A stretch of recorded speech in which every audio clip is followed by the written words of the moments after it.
Please look at your screen. In red letters, there is a given statement and followed by some statements, some answer choices. Let's do this question for today and then take up several other questions at a later stage. Let's do this. Can you please go through that statement and then be with me for 30 seconds so that you read that statement before I explain what is that to you.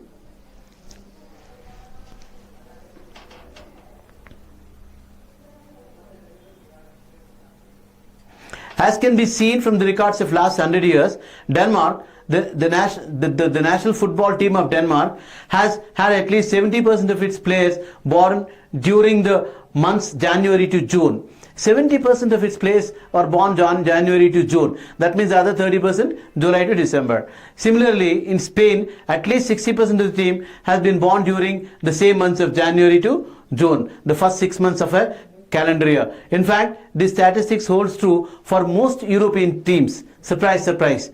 Most European teams. Now, this is the data that is given to you. Now, he is making a conclusion based on the data. This shows that in most of the European countries, parents with kids born early in the year are more likely to encourage a football as a career. Now, look at this.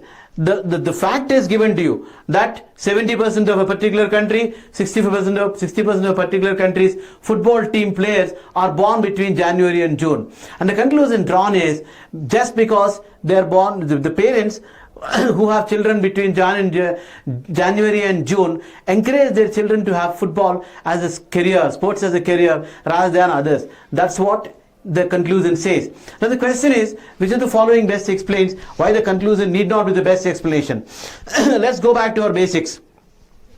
From a given premise to come to a conclusion, I need an assumption. Those people have assumed that it's a parental preferences rather than anything else. Now I need to point out, is there any way that I can explain this? There are 5 answer choices given to you. Answer choice 1 talks about, of those members, 60% or more tend to be born between the months of April and June. Of those members means the members who are born in January and June, between January and June. Out of that 60%, let's take the case of Denmark. Out of 70, 60% is 42% are born in these 3 months. But it does not make a difference to the conclusion that parents are, it is in fact nothing to do with the, irrelevant to the topic. However, it is, the topic is, the conclusion that is that parents prefer Jan and June. In between that, whatever is happening doesn't make a difference to that conclusion. Therefore, A becomes irrelevant.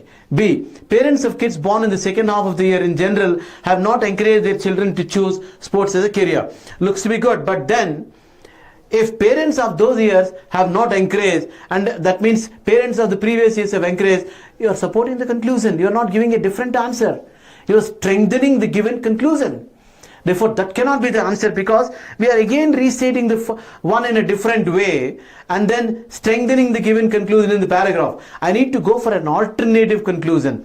Let me see if C is good. 31st of December is calculated as the age cutoff for kids to get selected for a team in most European countries, and older the kids, the greater the chance of getting selected.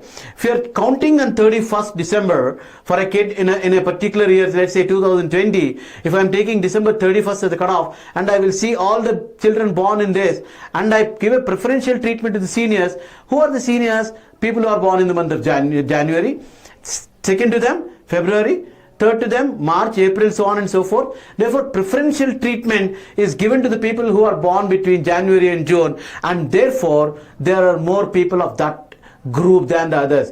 This looks to be a sound, as an alternate argument to the conclusion given up there. This could be a strong answer choice countering that. It's not parental preference, it's a selection procedure, my friends. They are preferring the people who are born between Jan and June to the people who are born between July and December because of their seniority in the football teams. Let's see the other ones also. Usually the school begins in April in most European countries, and many parents are known to encourage students. The schools begin in April, and parents are likely to encourage students to work on their academic and not sports during the school year. Again, irrelevant to our answer choice that we are talking about. The last answer choice that we are going to is, during the last 100 years, an average 40% of the kids have been born during the first half of the year. it is generalizing. We're talking about the kids who are taking football as a career, but this is completely generalizing about all the kids all over. Doesn't help us. Again, irrelevant. Therefore, friends, C is the only option that clinically and correctly says an alternative exists to the assumption that you made and the conclusion you've drawn. This can also be seen. This is how we go about. Understand what is an assumption. Understand what's a conclusion. Identify the assumptions. Life will be much easier. The premise, the assumption, the conclusion, strengthening, weakening, and inference. These are the points that you need to understand for basic critical reasoning knowledge. Thank you so much. We'll come back with more questions on critical reasoning once you're through with the basics. Once again, see you later. Thank you so much.